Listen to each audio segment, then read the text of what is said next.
hello, and welcome to today's webinar on how to avoid a bribery prosecution, lessons from the SFO and recent case studies. We'll discuss today why bribery is such a serious compliance risk and what you can do to avoid prosecution. I am Naomi Grossman, Compliance Manager here at VinciWorks, and I've been following many of these bribery stories with complete fascination, especially the recent SFO prosecutions. It's clear that bribery is both a dangerous and a costly compliance failure, and it is also something that is surprisingly easy for a company to get caught up in. We are here today to discuss how to avoid this.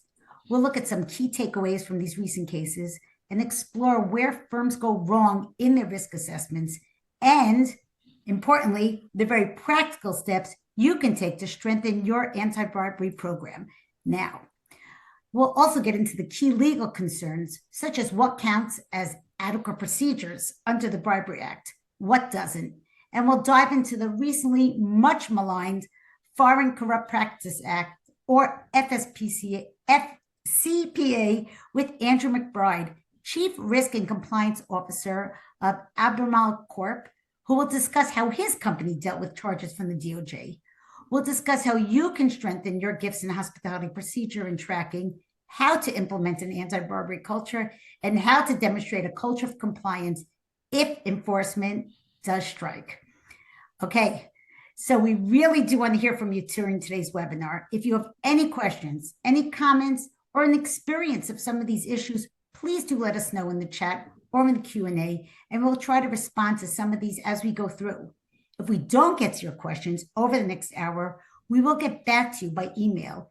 And you can either use again the chat function or the Q&A. The session is being recorded, and you will get a recording automatically after the webinar. If you would like to see more of VinciWorks training options around anti-bribery, you can write bribery into the webinar chat now or throughout the session. If you are interested in learning more about our automated gifts and hospitality registers, which can really aid in compliance, write OmniTrack now in the chat. Someone will be in touch. And again, you can do that throughout the course of the webinar. So we also have a bunch of upcoming webinars that I wanted to let you know about. They're really interesting and relevant across the board. If they're not relevant to you, please forward them to colleagues who they might be more relevant for. And links are coming up in the chat, and you'll be able to join by clicking on those links. There's going to be a lot of interest in a lot of these upcoming webinars. The first one is next week, and it's titled UK, A Year of Labor, What's Changed and What's Coming. I think that's something that everyone here will be interested in. On September 3rd, we have a webinar on failure to prevent fraud, which really significant. It's coming into force very, very soon. And on September 10th, a webinar on the new Data Use and Access Act, also extremely, extremely relevant. We've also recently published a fantastic new guide to buying compliance tech. So extremely comprehensive, covers everything you want to know about compliance techs. You can get your free copy now. A link is coming up in the chat, okay? Let's get started. All the housekeeping is done. I am delighted today to be joined by Nick Henderson-Mayo, VinciWorks regulatory and compliance expert. Thank you, Naomi. Always great to be here. Great to have you. And we're also joined today by Shlomo Rabinowitz, an account development director at VinciWorks. And Shlomo, I know you have a lot to say today on this topic. Thanks, Naomi. It's great to be here. And yeah, there's definitely a lot to say, especially how you can help your company avoid getting into trouble with bribery. Like you said, Naomi, it's surprisingly easy for somebody in your company to slip up. Yeah, so easy. Now, before we dive into all the new changes, let's hear from you, our webinar participants, with our first poll question. The question is, how concerned are you about bribery risks in your organization's daily operations? Are you, and a poll's going to pop up, are you very concerned because you operate in high-risk markets and industries? Somewhat concerned, you've had some issues or close calls, feeling neutral about it, you're not sure where the biggest risks lie, not very concerned, you think you have pretty good controls in place, we're not sure. So we want to hear from everybody here. How concerned are you about bribery risks in your organization's daily operations? Very concerned, somewhat concerned, neutral, not very concerned, and not sure. Give everyone a couple more seconds to answer. How concerned are you about bribery risks in your organization's daily operations? Again, very concerned, somewhat concerned, neutral, not very concerned, or not sure. So giving a couple more seconds for everyone to answer. And then we'll see how everyone feels about this. Okay. Oh, really interesting. Only 8% of you are very concerned because you operate in high-risk markets and industries. 15% of you are somewhat concerned. You've had some issues or close call. 30% of you are neutral. You're not quite sure where your biggest risks lie. 44%, almost half, are not very concerned. You feel like you have good controls in place. It's good to hear. And 3% are not sure. So I think those are really interesting results. And if you're interested in learning more about how to mitigate the risks of bribery in your organization, a link to our free guide to risk mitigation for bribery is coming up in the chat right now. Really good guide, really covers how you can do risk mitigation in your organization for bribery. Last thing, if you want to learn more about the recent launch of our conversational learning courses on anti-bribery, write CL in the chat now. Someone will be in touch. These are incredibly new, using AI. The courses are responsive, interactive, really, really effective. I've tried them. They're actually incredible. Okay, Nick, let's get started. Why is bribery such a serious compliance risk? So as we know, bribery really, and especially of public officials, is one of the most dangerous and costly compliance failures that a company can end up getting involved in. It's not only insidious, but also there are many ways it can happen. It can be cash, it can be gifts, it can be jobs for relatives, even intermediaries working as consultants. It can even be sanctioned by management, who might sometimes turn a blind eye. And it's sometimes seen as the only way to get the job done in some places, but actually the act of bribery exposes your organization to a very wide spectrum of legal, financial, and reputational risks.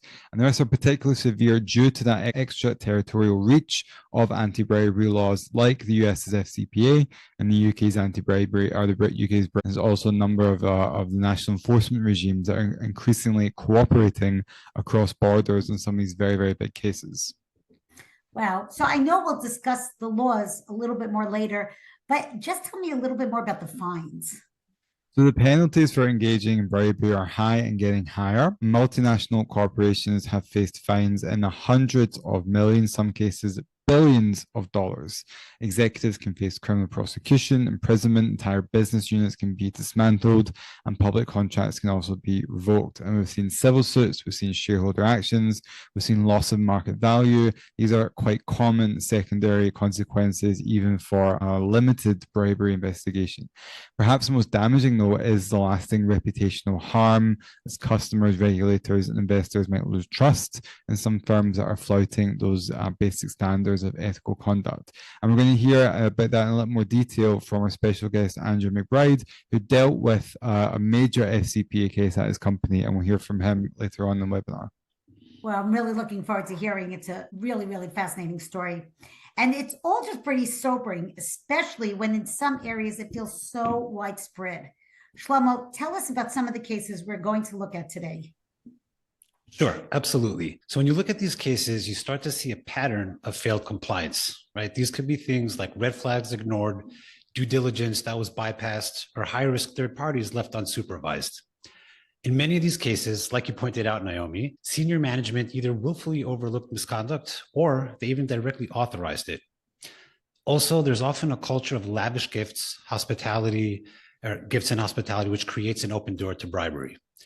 In a regulatory environment where failure to prevent, quote unquote, offenses are on the rise, these examples underscore the urgent need for robust anti-bribery controls. You also have to have clear reporting channels and a compliance culture that actively resists corruption, especially in high-risk markets. Wow, really important. Okay, so let's kick things off with Airbus. It's not only one of the largest bribery fines in corporate history, but it's also almost a masterclass in compliance failure. Shlomo, walk us through what went so wrong here. Sure. So from about 2008 to 2015, Airbus engaged in what the SFO called grave, pervasive, and pernicious corruption across at least 20 countries. These are places or countries like Malaysia, Indonesia, Sri Lanka, Ghana, and Taiwan, amongst others. And the scale, to be honest, is staggering. Airbus had an internal unit, which was later dubbed the Bullshit Castle by its CEO, sorry for my French, that systematically managed bribery through secret agent networks and offshore bank accounts, fake invoices, and code names like Van Gogh and even Dr. Brown. Wow. Wow, it's crazy. So is that rogue behavior or is it actual corporate design? And what were the red flags that were floating around that nobody acted on? It's a good point and an important question. First, huge commissions were paid to intermediaries who had little or no legitimate track record, especially in politically exposed markets. There wasn't any independent validation or competitive tendering, even though the risks were pretty obvious. Also, these agents were often related to public officials or interested parties, like one who was the Sri Lankan airline executive's wife, yet no enhanced due diligence was performed.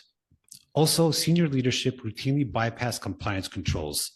Bribes were actually approved by executives, not flagged. It's a willful failure of oversight. Okay, so executives knowingly overrode safeguards, like you said. That's some serious culture failure at the top, isn't it, Nick? Yeah, absolutely. And the SFO also noted this wasn't hidden, this was endemic. It was built into the business model. And there were corps of middlemen in export markets concealing the bribes by creating these fraudulent contracts. They were accepting fake invoices for services that were never delivered and creating false activity reports. And hundreds of millions in commission payments went through shell companies in havens like Hong Kong. Airbus was also charged with not disclosing some of these political contributions, commissions, and fees to the US government in connection with the sale of some of these defense articles to foreign armies.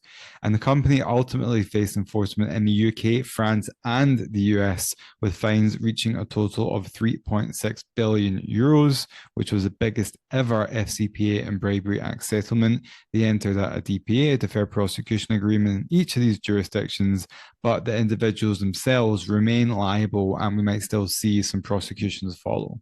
Wow, that's a really important last point, that individuals can also be liable now. And what are the headline lessons here for compliance teams? So first of all, no one can bypass compliance, not even the most senior member of a company. And due diligence must be risk-based, as we know. It must be deep, and especially for agents and the potential for when it's involving politically exposed persons, that has to be very, very high on the risk register when it comes to bribery. Transaction transparency matters a lot as well. Export compliance can also affect risk exposure. Remember that Airbus was also punished for US export control violations. That often gets overlooked in some of these bribery cases, that bribery might be the one element of it that maybe investigators start with, but there are often a series of other compliance failures as well, and can be knock-on liability depending on what the issue was. And if regulators do come knocking, they won't just assess policy, they'll also evaluate the cultural evidence. Did the leaders live that culture? Did employees see the policy enforced? Airbus gives a very, very good example of even giants can stumble and fall when ethics are sidelined. Such a great point. Like, all the policies in the world don't make a difference if they're not living it, if they're not actually living the culture. And we just published this amazing new guide on bribery and public officials. And these are case studies and compliance lessons from global bribery scandals. It's incredible. It's got a ton of case studies, and there's so much that can be learned. So a link is coming up in the chat now, really worth downloading. So, okay, Shlomo, next up is Glencore. The SFO called this case one of the most brazen examples of corruption ever prosecuted in the UK. Walk us through this scandal. Sure, absolutely. So true. This one's pretty shocking. And the overall case is that between 2011 and 2016, the UK arm of Glencore paid over $29 million in bribes across 5 African nations. It was Cameroon, Nigeria, Ivory Coast, Equatorial Guinea, and even South Sudan. These were to win oil deals. And in one dramatic case, 2 executives landed in South Sudan with $800,000 in cash on a private jet. No paper trail, just bags of money that they handed off locally. And this wasn't even an isolated incident. Between 2012 and 2015, Another $8.2 million was drawn as office expenses, and an additional $5.5 million in cash was flown to Cameroon via another trader. All of these were disguised as service fees or bonuses. Wow, it's incredible. So how did all this activity go undetected for so long? It's a great question. At the time, Glencore's internal controls were essentially powerless. There was no red flag system for unusually large cash withdrawals, and questionable commissions were routinely paid. Traders got bonuses for results. There were no rewards for integrity whatsoever, and third-party oversight just didn't exist. Agents in each country handled the dirty work with no due diligence or monitoring whatsoever. Wow, so it was a situation that was really like ripe for abuse. It really was. In 2019, the SFO launched an investigation and through text messages and audits revealed the company's network of local agents across Africa who funneled bribes into state-owned oil companies and government ministries. The bribes were basically masqueraded as service fees, signing bonuses, or success fees in official financial reports. Afterwards, further digging revealed more, including the cash that entered South Sudan via private jet. And the SFO noted that the withdrawal records for the money stated that its purpose was open to a new office, but of course it was handled off to the officials in the newly formed government. And the SFO eventually found that millions of dollars of service fees were withdrawn in cash by a Nigerian agent. The agent then smuggled the funds into Cameroon via multiple private jet trips in order to bribe officials in the country's national oil and gas companies. The bribes then gave the mining giant preferential access to the 5 countries' oil reserves and maximized its oil trading profits through the African continent. Wow. So, Nick, tell us how this all ended. So back in June of 2022, Glencore pled guilty to 7 bribery counts and 2 charges of failing to prevent bribery. And this marked the first corporate conviction under the Bribery Act 2010 for authorizing, not just failing to prevent the bribery as well. And the penalty was obviously very, very large, £182.9 million fine, £93.5 million confiscation of assets, plus another £4.6 million for the SFO's costs. So £281 million in total, the largest ever UK corporate bribery penalty. And also the SFO have also charged 5 former executives of the company for conspiracy to make corrupt payments in some of these West African countries to benefit the company's operations there. And they've charged Glencore's billionaire former head of oil trading, Alex Beard, and some of those individual prosecutions are progressing at the moment. Wow. Yeah. So these individuals are being prosecuted also. So it was a corporate risk and a personal risk here. Nick, what can we learn from this case? First and foremost, a compliance policy is going to be useless if executives are willfully able to override it. Cash obviously is the ultimate red flag. Of course, they didn't flag it. There were no thresholds, no approval processes, no questions really asked of in this case. And also, third parties can really kill a defense. If you ignore vetting and oversight, your compliance program will very likely collapse under the weight of such a thing. And the one enforcement targets individuals. So we're moving beyond just corporate prosecutions. We're also seeing companies and executives being put on notice. Just to add in, Nick, if I can, that transparency matters and hidden cash flows are completely toxic. Regulators will always uncover the details, and there are text messages, audits, paper trails. As in Glencore's case, over 1 million documents and 16 interviews form the concrete evidence base. Wow. Yeah. So eventually it's going to be found out. They pretty much uncovered everything. Wow. And you can also see what happens when greed outruns governance. Every high-risk business needs to back their compliance with real systems, real oversight, and real accountability. And I know we're going to hear a bit more about that from Andrew McBride shortly. Just wanted to get to our second poll question. How confident are you in your organization's anti-bribery systems and controls? Very confident, pretty confident, not very confident, not confident at all, or not sure. Again, how confident are you in your organization's anti-bribery systems and controls? Very confident, pretty confident, not very confident, not confident at all, or not sure. Give everyone a couple more seconds to answer. Really want to hear from everyone here. Really curious to hear this answer.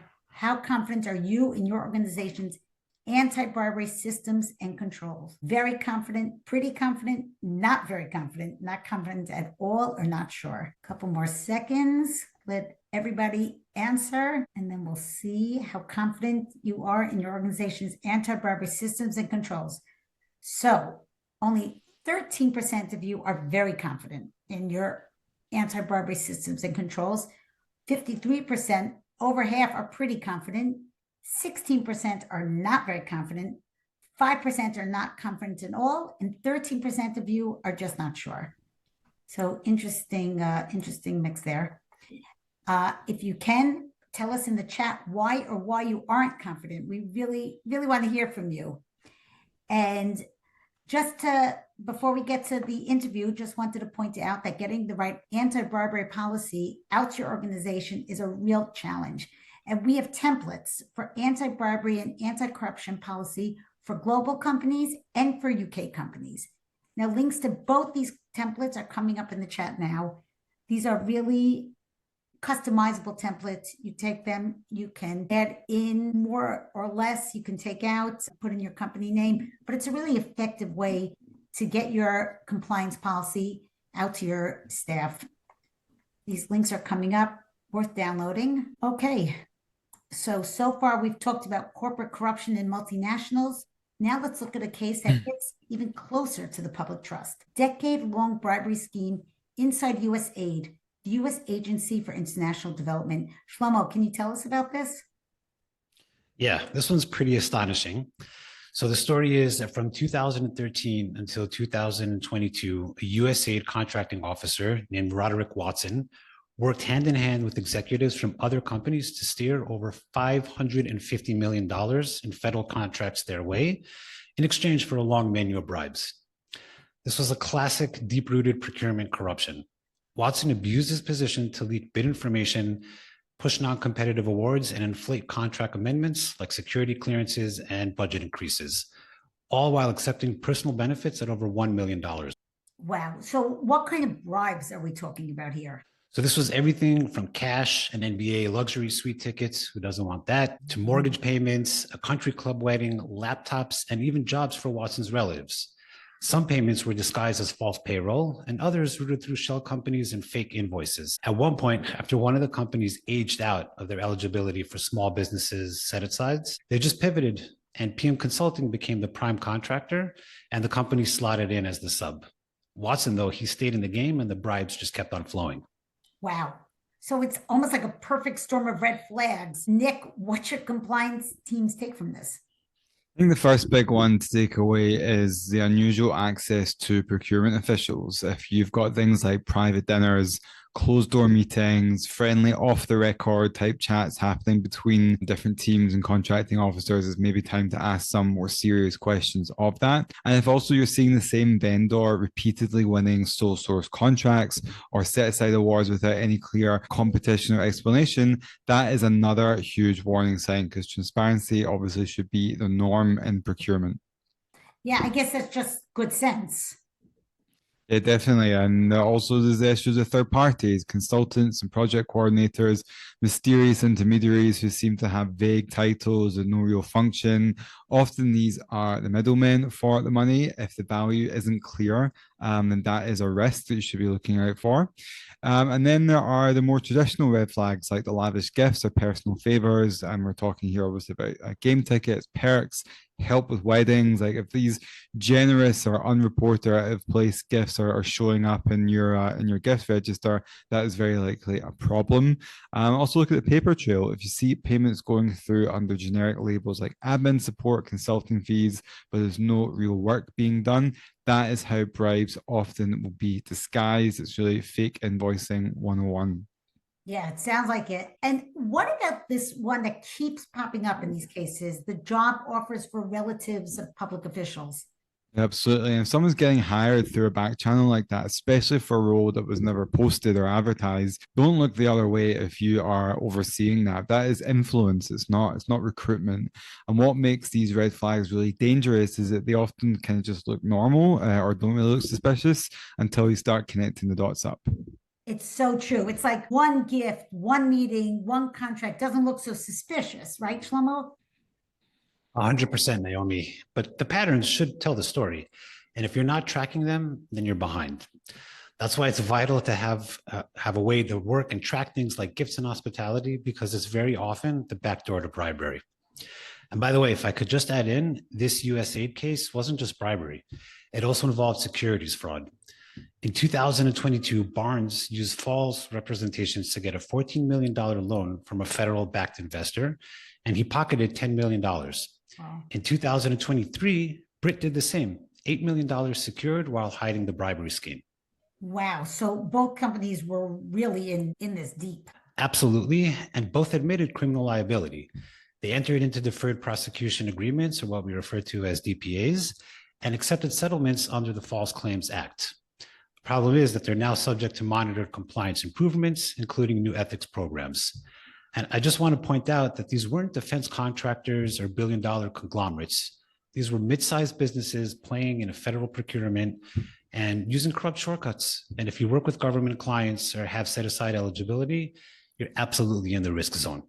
Right. That's such a great point. It's not just the huge companies that are at risk here. It's small, mid-size. Anyone is vulnerable to this. And Nick, what's the compliance lesson here?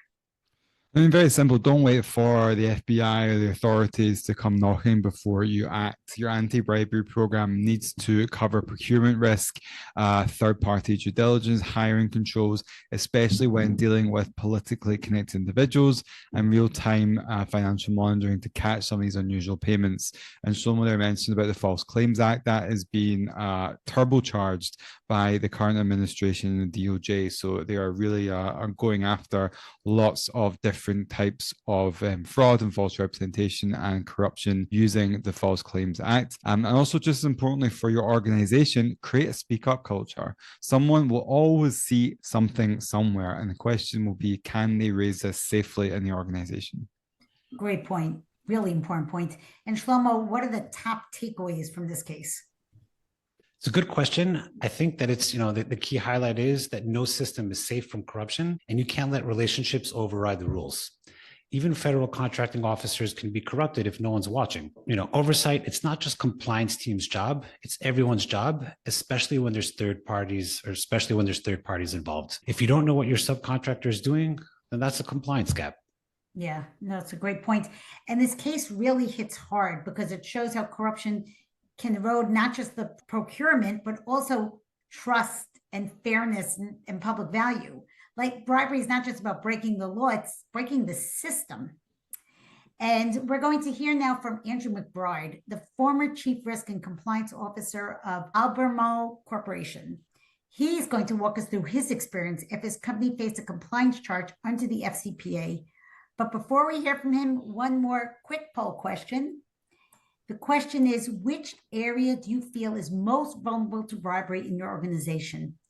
Third-party relationships and intermediaries, gifts and hospitality, dealings with public officials, high-pressure sales environments, or not sure? And if you have something else, pop it into the chat. We really want to hear. Which area do you feel is most vulnerable to bribery in your organization? Third-party relationships and intermediaries, gifts and hospitality, dealings with public officials, high-pressure sales environments, not sure. And again, any other areas that make you feel vulnerable, pop it into the chat. We want to hear.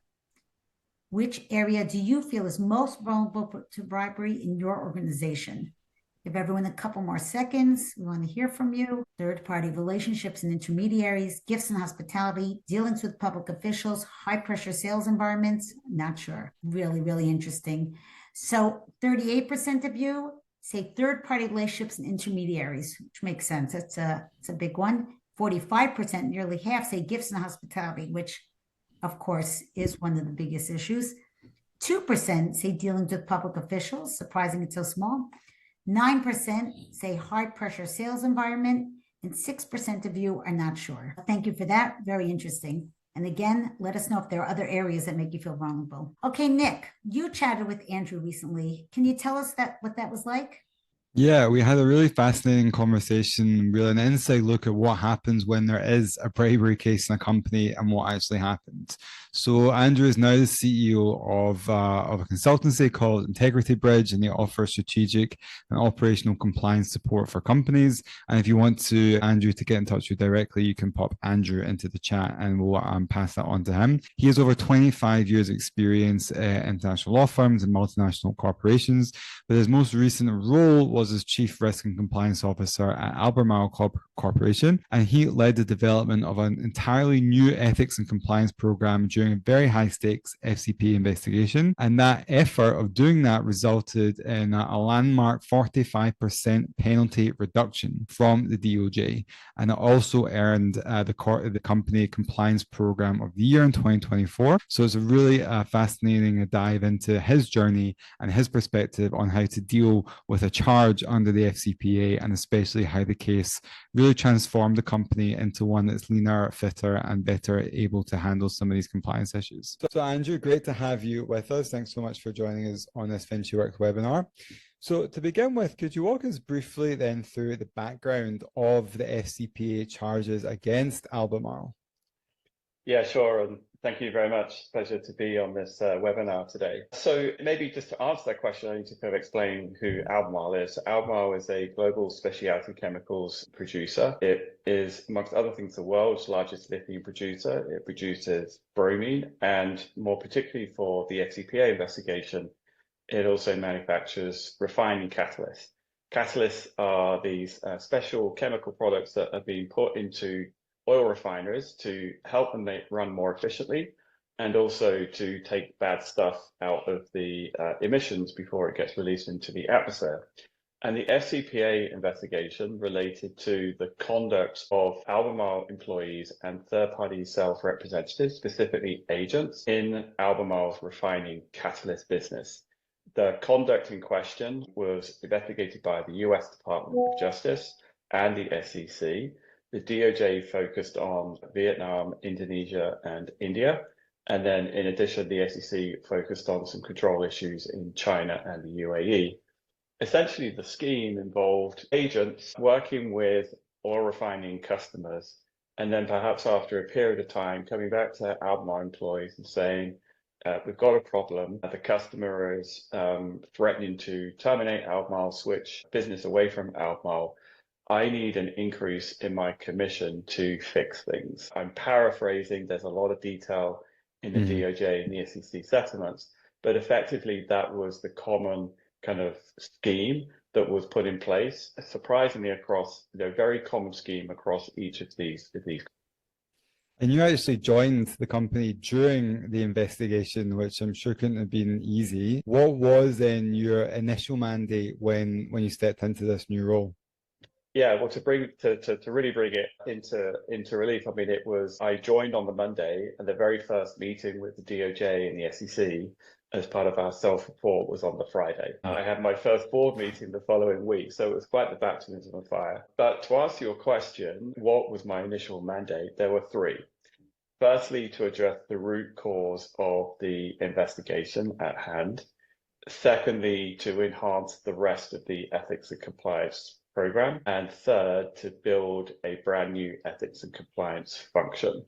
When I joined, there was me and one other person in our China office. Really not very much to work with there. Now, Albemarle is self-reported, but not immediately. Can you tell us a bit more about how the DOJ viewed that delay, and then did that affect the ultimate resolution? Yeah, so I can't get into too much of the specifics there for two reasons. One, I wasn't there at that time of the decision of the self-report. And then secondly, obviously from a confidentiality reason. But what I can say, this is public, is that the internal investigation was initiated in September of 2016. As I said earlier, we self-reported in early 2018. So probably about 17 to 18 months. The DOJ determined that that was not a timely disclosure. At the time, the maximum penalty discount available for cooperation and program investment was 50%. As we'll discuss, Albemarle received a 45% penalty discount. We did not get that 5% because our self-report was not considered timely. And do you know of any kind of, reasons for that, the challenges, or maybe some of the debates around that issue of self-reporting? Yeah, I'm really glad you asked that question because it's really not that, it's not as binary and clear as it perhaps seems. Because on the face, yes, 17 months seems like a long time, but deciding to self-report FCPA issues back in 2017 is very different to what it's like now. If we cast our mind back, the self-reporting pilot phase was only introduced earlier in 2016. It was a very new concept in the FCPA enforcement arena, and no guidance on what was considered timely. The first guidance on that was issued, I think, at the end of 2017. There was also knowledge that an FCPA investigation at that time would take a very long time to kind of work its way through. I had literally joined from BHP, who had gone through its own FCPA investigation from 2010 to 2015, so a period of 6 years. And so, as I say, I wasn't there at the time of that self-report decision, but it must have felt like stepping into the unknown for the board and the senior executives if they weren't quite sure what they were letting themselves in for. Now it's very different. Not only are there clear expectations as to self-reporting, so if you meet in terms of when you report and what you can expect, but now the DOJ has recently announced that if you meet certain conditions when you self-report, then you're guaranteed a declination, and that's quite a different prospect. Absolutely. And I think seeing that guidance come out recently about declinations does kind of help, I hope, give us some kind of framework for the future at least. Yes. But just focusing on what you did at Albemarle, which was really quite kind of, there were some bold moves that you took. You terminated all of the third-party sales agents. What motivated Albemarle to take that kind of bold and decisive step across so many different business units? Yeah, so certainly the FCPA investigation and the underlying root cause focused the minds of the company on the role of sales agents and other sales intermediaries like distributors and resellers within the company. But certainly for the refining catalyst business, there were other considerations at play.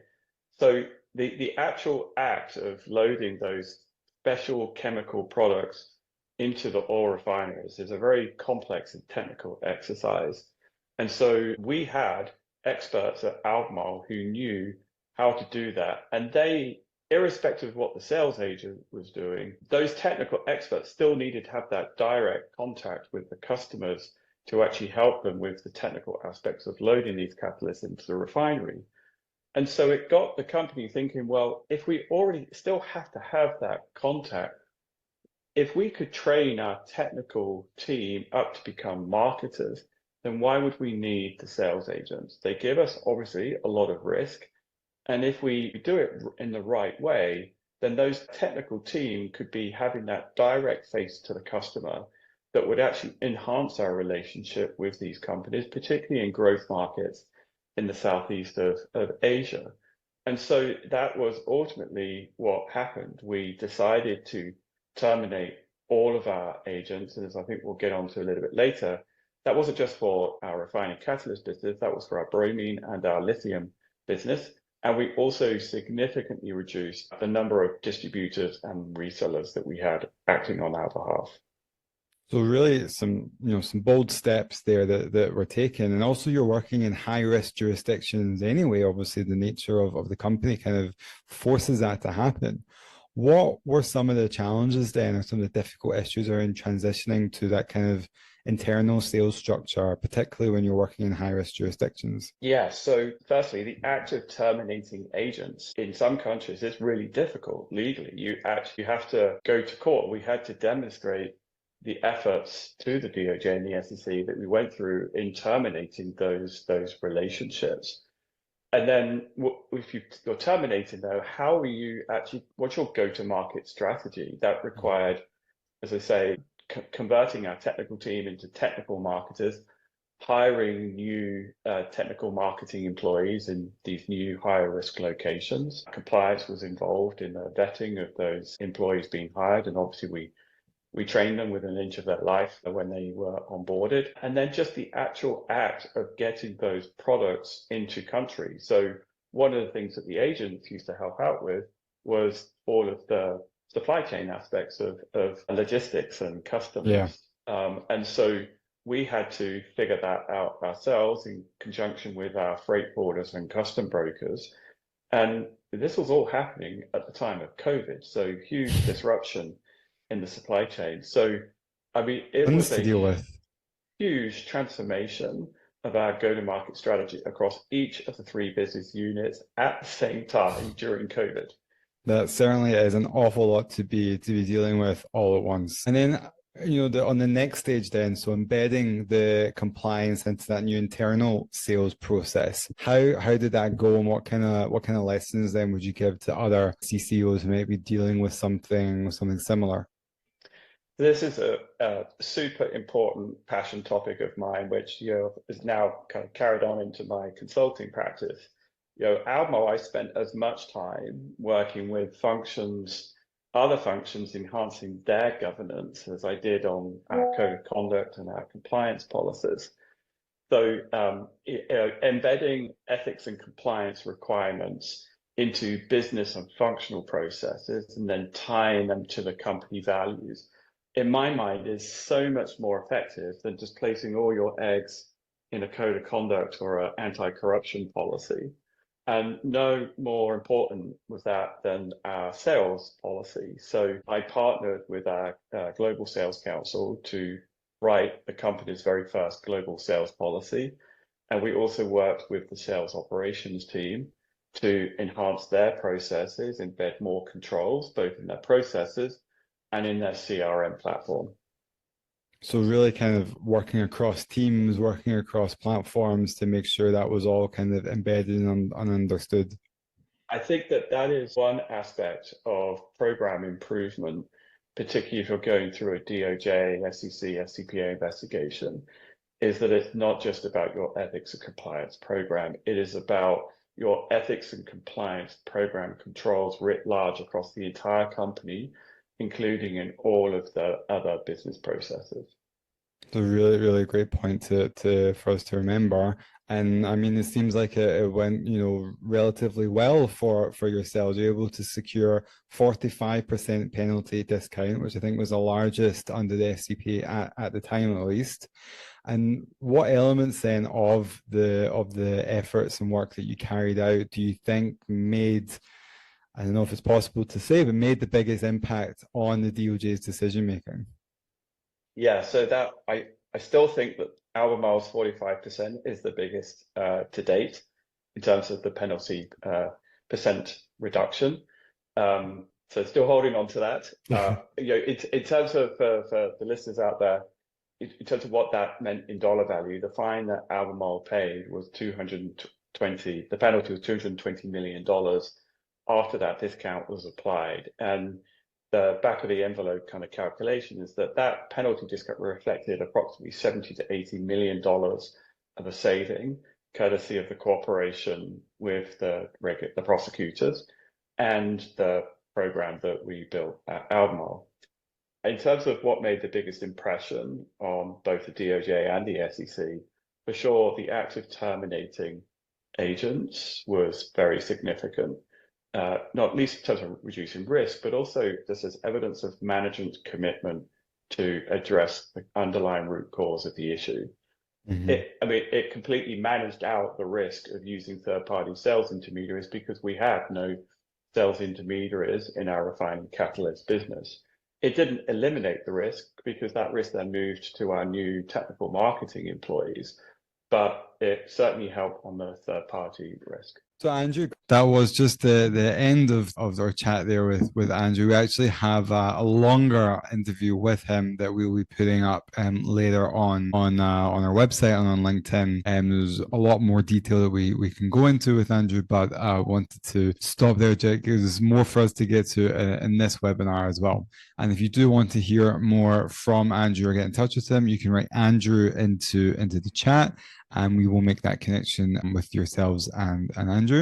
And also to help organizations with compliance with the FCPA, we have a link to our own FCPA compliance policy template coming up in the chat now. Thank you, Nick. That was a fascinating interview, and I'm looking forward to watching more of it. Now, it's clear that part of the SCPA charges against Albemarle included allegations related to gifts and hospitality. And so let's shift over there, because it's one of the trickiest areas in bribery compliance, because most people think, really, how much harm can a bottle of wine or a client lunch really do? Yeah, I'll jump in. I mean, that's a really good point, and it's an incredibly common misperception.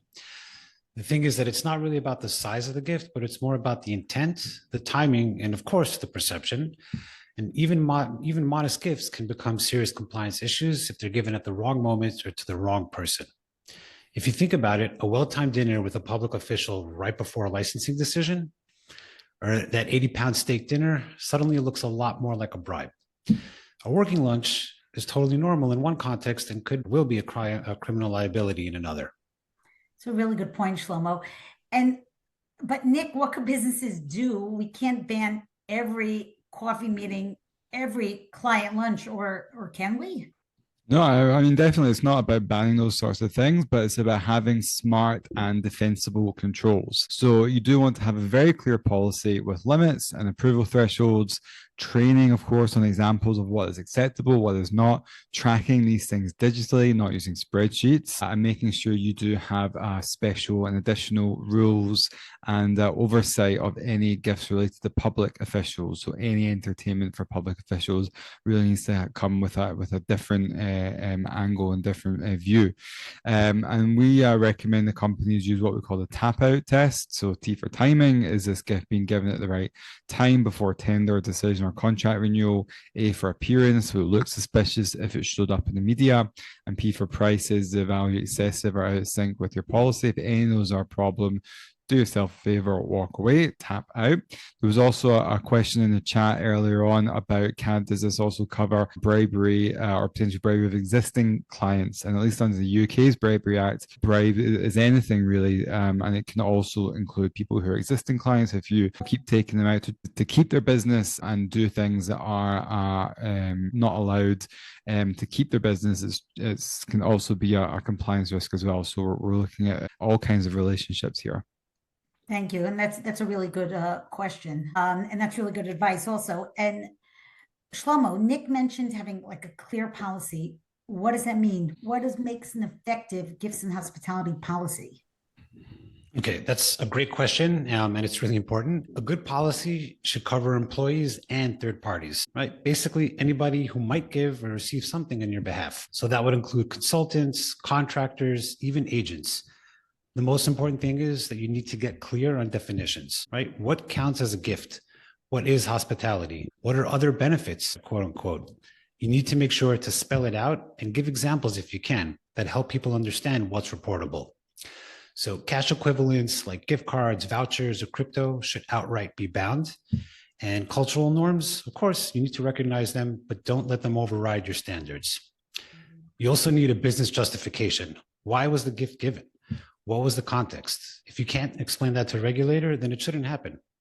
And you need to make sure to set limits tiered by seniority, location, and also function. So for example, 25 pounds for a junior staff may be relevant, whereas 100 pounds for executives / C-suite. And anything over the limit needs to be pre-approved. Great points. And everything needs to be logged, right? 100%. If it's not recorded, it doesn't exist, it doesn't count. Thank you for that. Now, before we discuss turning a policy into something people actually follow, let's ask another and our last poll question. What's your biggest challenge when managing gifts and hospitality compliance? Tracking and logging gifts across teams or jurisdictions, getting people to understand and follow the policy, approvals and threshold enforcement, managing risks involving public officials, or you're not sure. Again, what's your biggest challenge when managing gifts and hospitality compliance? And if you have another one that's a challenge, pop it into the chat. Or if you want to tell us more about your challenge, let us know. We want to hear from you. Again, what's your biggest challenge when managing gifts and hospitality compliance? Tracking and logging gifts across teams or jurisdictions, getting people to understand and follow the policy, approvals and threshold enforcement, managing risks involving public officials, or you're not sure. Give everyone a couple of seconds. Want to hear from everybody. It's our last poll of this webinar. What's your biggest challenge when managing gifts and hospitality compliance? And remember, let us know in the chat if there's something we didn't think of. Okay, so really interesting answers. 23% of you said tracking and logging gifts across teams or jurisdictions. Yeah, that's quite challenging to keep track of that. 51%, just about half, said getting people to understand and follow the policy, which is what we're going to cover in the next brief segment of the webinar.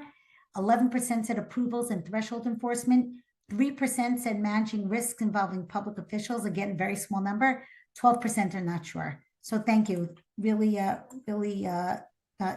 interesting information.